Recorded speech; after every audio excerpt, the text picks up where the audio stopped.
Good morning, U.S. history. Hope you guys had a great extended weekend, got some rest, some relaxation. Maybe some of you guys caught up on some missing work, turned your CFA in. Hope all is well.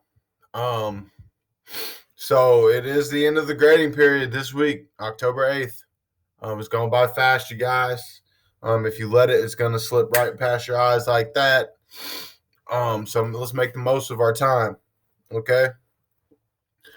Missing work. Get your missing work turned in. Complete it. Submit it. I will encourage you guys as we continue to move forward because we're not going to stop. We're going to keep pushing. Keep up with the work as we do it.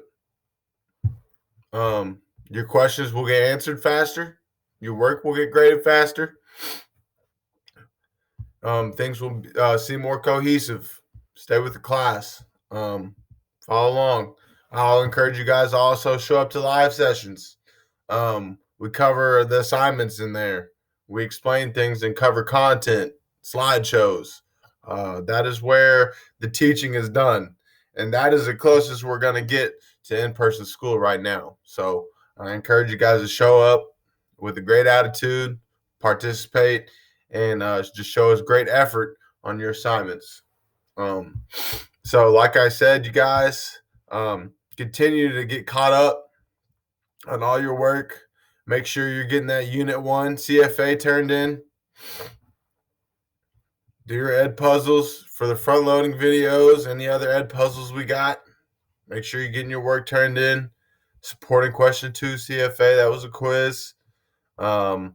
And some of you still don't have the Unit 0 CFA turned in, so get that turned in. So, like I said, time's slipping right past our eyes, but we're going to keep moving forward.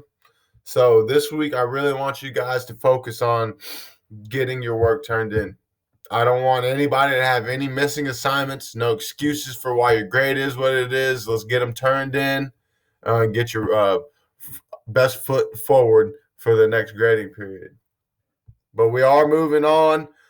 So this week, we also have an introduction into Unit 2.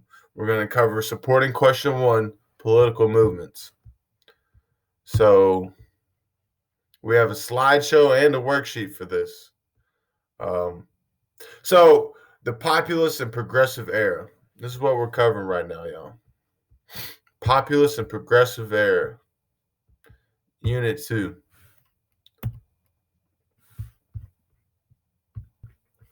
Okay. So our first supporting question is, what political movements impacted this time period? Keep that question in mind as we move forward. So, why did America need reform? Well, we just learned how to walk. Our country was recovering from urbanization, industrialization, and immigration. A lot of changes, a lot of new faces coming to America. After a while, most Americans were forced to acknowledge that this new, quote unquote, America required change. So all these things changing. People are stepping up, saying, "Okay, something's got to give. It's not the same. We got to do something different." So muckrakers. Remember this term, muckrakers were journalists that highlighted this need for reform. Okay, and the muckrakers made Americans aware of the serious failings in society and built public support for change. Okay, so this era we see populism versus progressivism. Say it, populism, progressivism. Populism, the kind of idea behind that, the way they see things is, oh, life is miserable and it's all everyone else's fault. On the other hand, progressivism was like, let's all work together and make life better for everyone.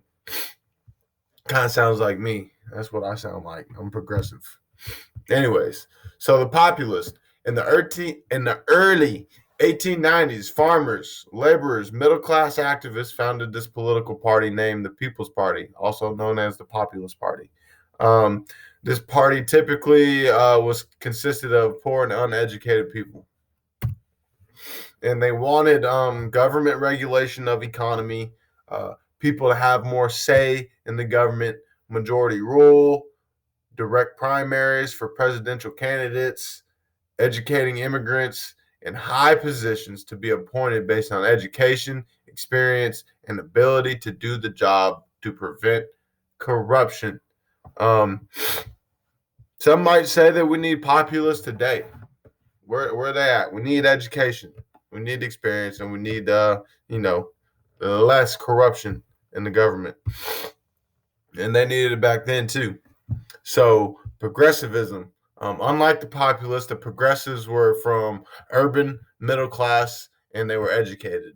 So there was broad support among them from both Democrats and Republicans. And based on the idea that government could be used to better society. So you can see in this picture right here, they're rolling up the reforms and the corruption, and it's the same piece of paper. Um, so, what did the progressives want? An expansion of democracy, referendum recall, secret ballot, direct primary, and direct senatorial elections. So, they also want some changes to the primary system. They wanted to eliminate corruption, regulate large companies and monopolies. So, kind of like the business tycoons we learned about last unit, these guys stepped up and said, hey, they're taking advantage of the workers and the poor, and using their wealth to their own advantage. We got to slow them down on that. They promoted social justice. So, child labor laws and support for organized labor prohibition was also active. Probably the all-star for this time period, President Theodore Roosevelt. He was president, a big leader in the progressive movement. He created federal arbitration and pushed Congress to pass many reforms, such as Meat Inspection Act, Pure Food Act, and the Drug Act. And just so you guys know, federal arbitration is the courts, the judicial's ability to settle disputes. And in conclusion, the Populist Party eventually collapsed and merged into the Democratic Party. Okay. And as you can tell, the progressive era was essential for reform throughout America. A lot of stuff is changing. A lot of stuff. The way we look, our numbers, the things we do here are changing. So the laws need to reflect that. And the progressive era improved living conditions, workers' rights, the economy, and society. So without the progressive era, many Americans' lives would not have been improved. Okay. So that is the presentation for today. You guys get your work turned in. Like I said, I don't want any missing work from this semester. I don't want any regret you guys to have any regrets saying, "Oh, I should have done it." Do it. Do it. If you have questions, come to class and ask. Other than that, keep moving forward with our work. Keep grinding. You guys got this, man. You got it. You're very capable of doing it. We have the highest expectations for you guys because we know that you can achieve them. So I just encourage you to keep trying your best and have a great attitude. You guys have a great week, and let us know if you have any questions.